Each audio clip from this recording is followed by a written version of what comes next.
தமிழ் நேயர்களுக்கு வணக்கம். இன்னைக்கு பதில் சொல்லுங்க சார் எபிசோட்ல தைராய்டு குறித்த கேள்விகளுக்கு பதில் அளிக்கிறாரு பீவெல் ஹாஸ்பிட்டல் ஸ்ரீநகர் பிரான்ச்சோடைய senior consultant and endocrine surgeon doctor Mohammed Fazil Ayub. வணக்கம் டாக்டர். வணக்கம்மா.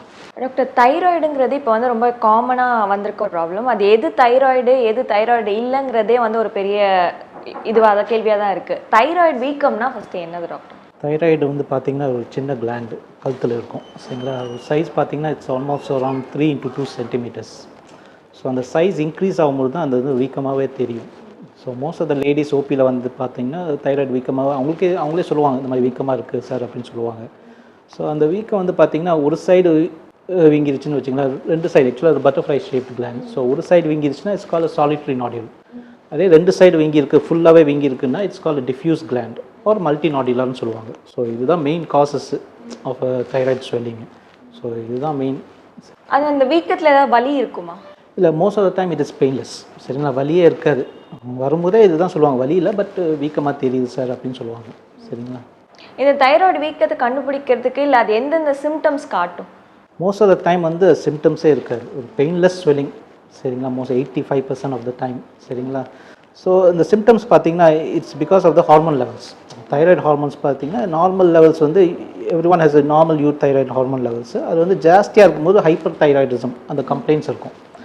கம்மியாக இருக்கும்போது ஹார்மோன் லெவல்ஸ் கம்மியாக இருக்கும்போது they'll have symptoms of hypothyroidism. So அந்த கம்ப்ளைண்ட்ஸ் தான் ஹைப்பர் தைராய்டிசம். பார்த்தீங்கன்னா complaints mostly loss of weight, சரிங்களா? they'll have increase frequency of stools, motion அடிக்கடி போகிற மாதிரி ஒரு கம்ப்ளைண்ட் பண்ணுவாங்க. Plus they'll feel very active, hyper ஆக்டிவாக இருப்பாங்க. இதே ஹைப்போதைராய்டு அந்த சிம்டம்ஸ் பார்த்தீங்கன்னா வெயிட் கெயின், சரிங்களா? வெயிட் கெயின் ப்ளஸ் ஆப்பிடைட் கம்மியாக இருக்கும். அட் த சேம் டைம் பார்த்தீங்கன்னா they will also feel very very tired. So ரொம்ப டயர்டாக இருப்பாங்க, ஆக்டிவிட்டீஸ்லாம் பண்ண முடியாது அப்படின்னு சொல்லுவாங்க சீஃப் கம்ப்ளைண்ட்டாக. இந்த தைராய்டு ப்ராப்ளம்ஸ் வரதுக்கான காரணங்கள் என்ன? Thyroid usually they will say iodine deficiency, அதுதான் first cause. But most of the time iodised salt அதுதான் நாங்கள் ரூட்டீனாக யூஸ் பண்ணுறோம் இப்போ கம்யூனிட்டியில்.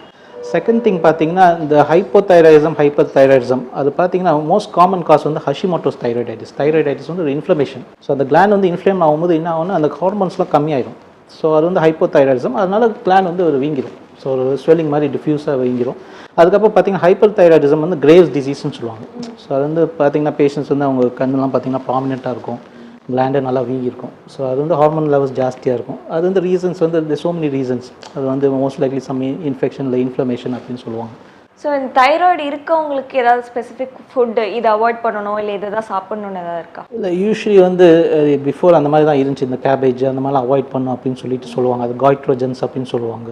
பட் இது இத்தியாலஜி இந்த மாதிரி காசஸ் தெரியுது இப்போல்லாம் நமக்கு தெரியும் இந்த மாதிரி காசஸ் இருக்குதுன்னு சொல்லிட்டு. ஸோ அந்த மாதிரி ஒரு இது இல்லை இப்போ, சரிங்களா? அந்த ஃபுட்லாம் அவாய்ட் பண்ணணும் இல்லை. ஸோ மெடிகேஷன்ஸ் இருக்கிறதுனால வி கேன் அவாய்ட் தட் இது அட்வைஸ். தைராய்டை கண்டுபிடிக்கிறதுக்கு என்னென்ன பரிசோதனைகள் இருக்குது டாக்டர்?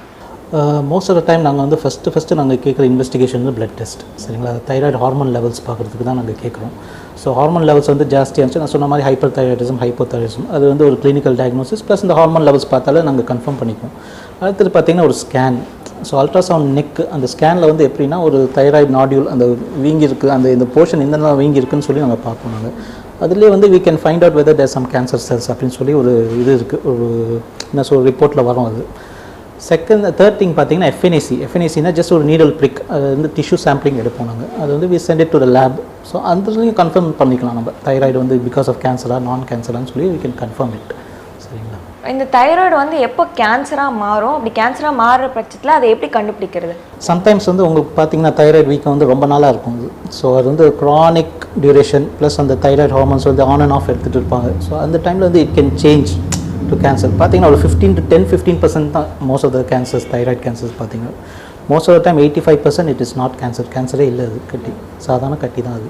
பட் அந்த கேன்சராக வரும்போது மற்ற தொந்தரவுலாம் கொடுக்க ஆரம்பிச்சிடும். எப்படின்னா வாய்ஸ் சேஞ்ச், பார்த்தீங்கன்னா pressure symptoms, it will start pressing on your food pipe, wind pipe. So அந்த கம்ப்ளைண்ட்ஸ்க்கு சொல்லுவாங்க, சாப்பாடு முழுங்குறதுக்கே கஷ்டமாக இருக்கும் அப்படின்னு சொல்லுவாங்க. ப்ளஸ் மூச்சு விடுறதுக்கே கஷ்டமாக இருக்கும் அப்படின்னு சொல்லுவாங்க. ஸோ அந்த complaints voice change plus weight loss இந்த மாதிரி ஒரு சிம்டம்ஸ் சொல்லுவாங்க பேஷண்ட்ஸு. ஸோ அந்த மாதிரி இருக்கும்போது we will suspect கேன்சர் இருக்குதுன்னு சொல்லிட்டு. தைராய்டு கேன்சர் க்யூரபிளா? Most of the time it is curable. Even stage 1, stage 2, stage 3 அது வரைக்கும் it's curable. Up to 85-95% of time it is curable. Surgery can be done. It is most of the time curable. So most of the time Graves disease பார்த்தீங்கன்னா it's diffuse goiter, ஒரு prominent ஸ்வெல்லிங்காகவே தெரியும். Plus அவங்க ice வந்து ப்ராமினெண்ட்டாக இருக்கும், நெஞ்சு படப்படப்புன்னு சொல்லுவாங்க patients. So அந்த பிளட் டெஸ்ட்லேயே தெரிஞ்சிடும் தைராய்டு ஹார்மோன்ஸ் ஜாஸ்தியாக இருக்கா இல்லை கம்மியாக இருக்கான்னு சொல்லிட்டு. ஸோ ஒன்ஸ் அதை பார்த்துட்டோம்னா we can start them on medicines. So medications பார்த்தீங்கன்னா ஆன்டி தைராய்டு ட்ரக்ஸ்ன்னு சொல்லி கொடுப்போம் நாங்கள். So that can be taken for up to 12 to 18 months வரைக்கும் எடுக்கலாம் நீங்கள். ஸோ இமீடியட் சர்ஜரி அப்படின்னு சொல்லி ட்ரீட்மெண்ட் கிடையாது. ஃபஸ்ட்டு அதை வந்து கண்ட்ரோல் பண்ணிடுவோம் நாங்கள், இந்த ஹார்மோன்ஸ் லெவல்ஸும் back to normal. So patients வந்து ஃபீல் பெட்டர். ஸோ ஒன்ஸ் அவங்க வந்து தேர் ஃபீலிங் பெட்டர் அந்த மாதிரி இருந்துச்சுன்னா இந்த வீக்கை வந்து எப்படி குறையுதா இல்லையான்னு ஒரு 50% chance it will come back to normal.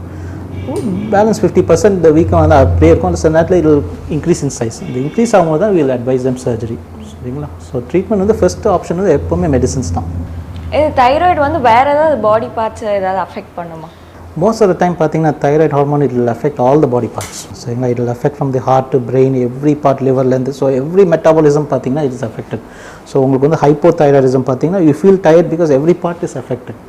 சரிங்களா? you will feel weak, climbing stairsலேருந்து every activity you will feel weak. So muscle activity, heart activity, everything feels weak. அதே மாதிரி hyperthyroidism is the opposite. So every activity becomes overactive. So hyperactive பேஷண்டே hyper ஆக்டிவாக இருப்பாங்க. So இந்த மாதிரி உட்காந்துட்டுலாம் இருக்க மாட்டாங்க. they'll keep on walking around, moving around, ரொம்ப ஹைப்பர் ஆக்டிவாக இருப்பாங்க. ஸோ உங்கள் மெட்டாபாலிசம் கொஞ்சம் ஜாஸ்தியாக இருக்கும். ஸோ ஹார்ட் பீட்லேருந்து எல்லாமே everything becomes they will be more alert. தூங்கவே மாட்டாங்க, they will be very active. So every part of your body becomes active. So it affects every part of the body. Multinodular goitre தைராய்டுனா என்ன, அதுக்கு என்னென்ன treatments இருக்குடா? So multinodular பார்த்தீங்கன்னா அது வந்து தைராய்டு நான் சொன்ன மாதிரி வீக்கம் வந்து எது it can be in one side or both side. So ரெண்டு சைடில் இருந்துச்சுன்னா it will have multiple nodules, அதுதான் மல்டிநாடுலர்னு சொல்லுவாங்க. So chances of cancer is less. So solitary அது சிங்கிள் நாடியூல் சிங்கிள் ஸ்வெல்லிங் ஒரு பக்கமாக வீங்கி இருக்குன்னா that chances of cancer is more. So இந்த மல்டிநாடுலர் வந்து எப்போவுமே வந்து போத் சாலிட்டரி மல்டிநாடுலர் பார்த்தீங்கன்னா there is no treatment difference, ரெண்டுமே சர்ஜரி தான். ஸோ ஃபஸ்ட்டு ஹார்மோன் லெவல்ஸ் பார்ப்போம். நீங்கள் வந்து hormone levels normal clinically youth thyroid எதுவும் சிம்டம்ஸே இல்லை, ஹைப்போ எதுவுமே இல்லைன்னா தென் we will advise them surgery. Because அது எப்படின்னா it will continue to increase, size will continue to increase. அப்போ அந்த ப்ரெஷர் சிம்டம்ஸ்லாம் வந்துருச்சுன்னு வச்சுங்க, then it becomes more and more difficult for the patient for normal daily life. So எப்போவுமே surgery தான் first advice அதுக்கு. So இந்த தைராய்டு கேன்சரை வந்து என்னென்ன ட்ரீட்மெண்ட் கொடுத்து அதை க்யூர் பண்ணலாம்? ஸோ தைராய்டு கேன்சர் பார்த்தீங்கன்னா ஃபஸ்ட்டு லைன் ஆஃப் ட்ரீட்மெண்ட் எப்போவுமே சர்ஜரி தான். ஸோ சர்ஜரி வந்து we remove the entire gland, ஒரு சின்ன இன்சிஷன் இங்கே நெக்கில், so along the crease. So அது உள்ளே போனீங்கன்னா ஃபுல் கிளாண்ட் எடுத்துருவோம். பக்கத்தில் ஏதாவது நெரிக்கேட்லாம் இருந்துச்சுன்னா will take it of every thing. சரிங்களா? ஒரு அட்மிஷன் பார்த்தீங்கன்னா ஃபஸ்ட் டே வந்து surgery, next day discharge. So simple தான் அது, ஜஸ்ட் ஒரு total thyroidectomy. At the same time பார்த்தீங்கன்னா சர்ஜரிக்கு அப்புறம் we'll send that specimen, thyroid specimen for pathology. So அந்த லேப் ரிப்போர்ட்டில் தான் we will decide whether the patient needs additional treatment. இப்போ radio அயோடின்னு சொல்லி ஒரு மெடிசன் இருக்குது, எப்போ கீமோ ரேடியோ தெரப்பின்னு சொல்லிட்டு தைராய்டுக்கு வந்து we give radioiodine. So கேன்சருக்கு அப்புறம் once it's confirmed it is within the thyroid அந்த மாதிரி ஒரு இருந்துச்சுன்னா we will start them on medications, either radio iodine or thyroxine tablet lifelong, or separate higher dose we have to give. So அந்த higher dose they have to take lifelong to make sure it doesn't grow again. இப்போ இந்த thyroid வந்து ப்ரெக்னன்சியை எந்த அளவுக்கு affect பண்ணணும்? So patients பார்த்தீங்கன்னா female patients they're not patient, they're normal pregnant ladies. So when they come we'll always do a thyroid test. So before pregnancy itself, if they are not able to become pregnant, conceive ஆகலன்னு சொல்லிட்டா we'll test them for thyroid function. So most of the time if infertility பார்த்தீங்கன்னா they have not able to conceive அப்படின்னா thyroid test பார்ப்பாங்க. Thyroid டெஸ்ட்டில் வந்து hypothyroid இருந்துச்சுன்னா we have to correct it. So அந்த TSH value தான் we have to bring it down at least to 2.5 லெஸ்ன்னு சொல்லுவாங்க. So அந்த தைராய்ட் ஹார்மோன்ஸ் வந்து we have to increase it. Dose படி நாங்கள் வந்து we'll check every 2 months 3 months and bring it down so that they can conceive in the future. So once they conceive, the hormone levels also will tend to either increase or decrease depending on their pregnancy or stage. So based on that we have to do every month thyroid function test, and then we have to give the thyroid hormones regularly. So on the hormones we have to make sure that TSH is always within that normal range. Range பார்த்தீங்கன்னா below 3 இல்லை below 2 இருக்கும். சரிங்களா? why அது இம்பார்ட்டன்ட்னா பார்த்தீங்கன்னா because of the development of the baby. So the first 3 months பார்த்தீங்கன்னா the baby ஓட brain development வந்து it's very crucial. So அந்த டைமில் வந்து thyroid hormone should be very much under control. So அதுதான் மெயின் க்ரைட்டீரியா. இந்த ஃபர்ஸ்ட் 3 months தான் very important for the சைல்டோட டெவலப்மெண்ட்.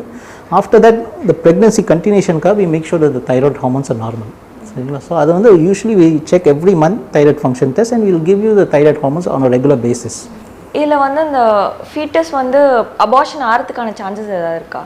அது வந்து எப்படின்னா once you have the thyroid hormones under control, எது ஹைப்போ நான் சொல்கிறோம்ல இந்த மாதிரி ஜாஸ்தியாக இருக்குது கம்மியாக இருக்குன்னு சொல்லும்போது அது வந்து ஃபீட்டல் லாஸ் வரதுக்கு சான்சஸ் இருக்குது. But that's why we advise them every month thyroid function test to make sure that the hormones are within the normal limits.